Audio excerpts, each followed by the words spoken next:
उसको लेकर इतना परेशान है।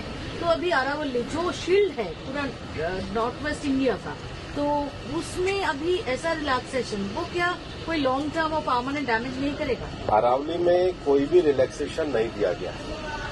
पहली बात, अरावली भारत के 4 राज्यों में है, दिल्ली, हरियाणा, राजस्थान, हरियाणा और गुजरात। टोटल अरावली 39 डिस्ट्रिक्ट्स में है। अरावली की पिटीशन 1985 से चल रही है। इस पिटीशन में चलने के बाद अरावली में माइनिंग के स्ट्रिक्ट नियम होने चाहिए, इसके हम भी पूरी तरीके से समर्थन करते हैं। सुप्रीम कोर्ट ने चारों राज्यों को कहा कि अरावली की सेम डेफिनेशन होनी चाहिए।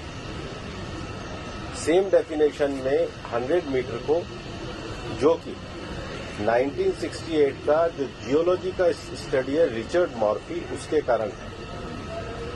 कुछ यूट्यूब चैनल ने और कुछ लोगों ने एक कंफ्यूजन खड़ा कर दिया कि 100 मीटर का अर्थ होगा टॉप के 100 मीटर। ऐसा नहीं है।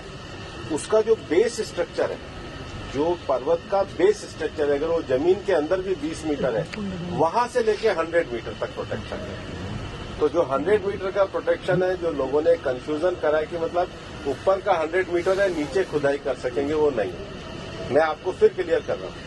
100 मीटर का अर्थ है टॉप 100 मीटर से बॉटम के अंदर तक जो उसका पूरा फैलाव है। पहाड़ी तो ऐसे होती है, तो उसका बॉटम तो बड़ा होता है, जहां तक उसका बॉटम जाएगा वहां से लेके 100 मीटर तक प्रोटेक्शन है। और अगर एक पहाड़ी और दूसरी पहाड़ी के बीच में 500 मीटर का गैप है, तो वो जमीन भी अरावली रेंज मानी जाएगी। इस डेफिनेशन के आने के बाद 90% से ज्यादा एरिया प्रोटेक्टेड एरिया में आ गया।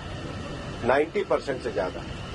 मेरा ये स्टेटमेंट लिख लीजिए, टोटल अरावली का एरिया 1,47,000 स्क्वायर किलोमीटर है। इसके बाद केवल अभी की जो मेरे पास 39 डिस्ट्रिक्ट है, केवल 217 किलोमीटर, मतलब 2% में ही माइनिंग हो सकती है। और वो भी हर तरीके से नहीं हो सकती। उसके लिए भी सुप्रीम कोर्ट ने डायरेक्शन दिया है कि आपने जैसे सारंडा और झारखंड में एक पूरा पहले माइनिंग प्लान बनाया है, वो प्लान तैयार करिए। वो प्लान तैयार करने के बाद भी ICFR जो इंस्टीट्यूशन है उसकी परमिशन होगी, उसके बाद ही परमिशन मिलेगी। दिल्ली में कोई भी माइनिंग अलाउ ही नहीं है, ना होगी। मैं फिर दोहरा रहा हूं, दिल्ली के अरावली हिल्स में माइंस पूरी तरीके से बैन है। अरावली में लगभग 20 से ज्यादा फॉरेस्ट रिजर्व प्रोटेक्टेड एरिया वो एज इट इज रहेंगे।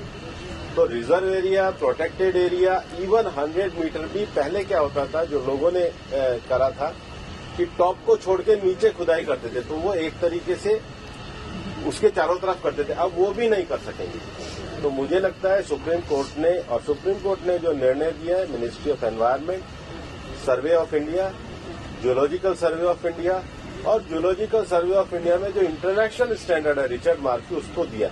उसके बाद भी मामला सुप्रीम कोर्ट में है। हम पूरी तरीके से सहयोग करने के लिए तैयार हैं। पिछले 2 साल से लगातार स्वयं प्रधानमंत्री जी ने अरावली में वृक्षारोपण किया है। ये सरकार पिछले 2 साल से ग्रीन अरावली का मूवमेंट चला रही है। मैंने खुद ने पिछले दिनों उदयपुर में सारे डीएफओस की, मतलब चारों जिलों के 39 डीएफओ की मीटिंग करी है। हम हर डिस्ट्रिक्ट में अरावली की नेटिव स्पीशीज का एक नर्सरी लगा रहे हैं। हम ग्रीन अरावली के लिए प्रतिबद्ध हैं। ये एक झूठ फैलाया जा रहा है। और सबसे बड़ी बात है कि ये जो रिपोर्ट है, ये 2006 से राजस्थान में ऑलरेडी लागू है। इसमें कुछ भी एडिशन नहीं किया गया, बल्कि अरावली के टॉप से लेके और जमीन तक, मतलब जमीन से पूरा ऊपर 100 जो स्ट्रक्चर है, वो सारा प्रोटेक्टेड की श्रेणी में आता है। सर, मैं ask you one more question. Sir, जैसे टाइगर, उसका तो कोई बाउंड्री नहीं है, उसका कोई